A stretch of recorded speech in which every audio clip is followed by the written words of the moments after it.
And welcome back to Primetime News. And a special welcome once again to our viewers on TVJ International in the Cayman Islands and online at onespotmedia.com. Now, up first this evening, claims and counterclaims over which party is stealing the other's ideas. After its manifesto launch this week, officials from the People's National Party said they were holding back further details from the document amid concerns that the governing Jamaica Labour Party had been stealing its ideas. Now, the JLP has since hit back, suggesting it is the PNP which has reproduced its plans in its just-released manifesto. They were speaking at a press briefing today. Now, our reporter Dwayne Anderson was there and joins us live. Dwayne?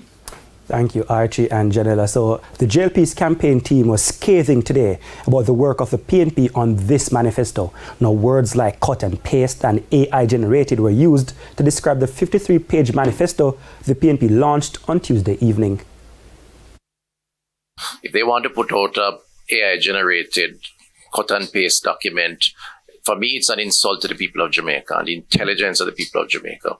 But that's their business. When I read through it, it was very clear to me that you could say that the PNP chooses the Jamaica Labour Party. That's what I got from the manifesto. We're not doing one meal for our students who are on path.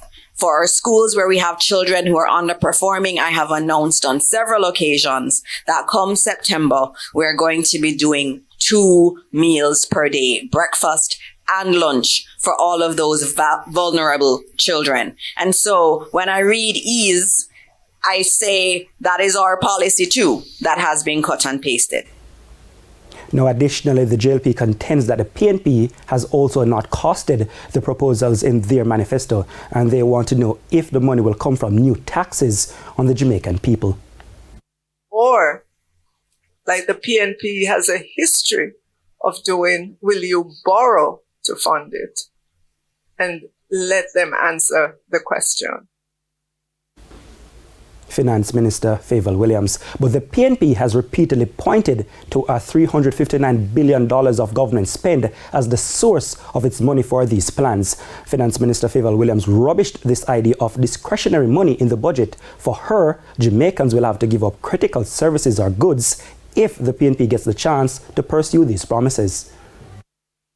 Programs are recurring, which means they have to be provided for year after year after year, and includes things like PATH, Grand Store schools for operations of the schools. These are all important programs that continue year after year after year.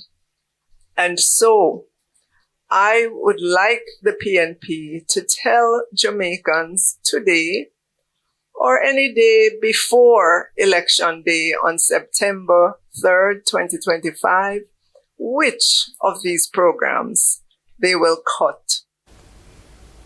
Now, the PNP said the manifesto it released Tuesday evening is a portion of their overall plans, and they will not release the remainder until the JLP releases its manifesto, given what the PNP says is a practice by the JLP to steal ideas.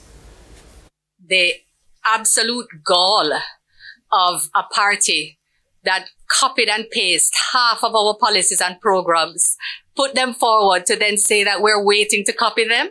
I mean, there's so much dissonance in what they're saying that any Jamaican who sits to think for 2 seconds about what they say and what they do will see that they are simply not ready. They're not ready. We will put out our manifesto in short order.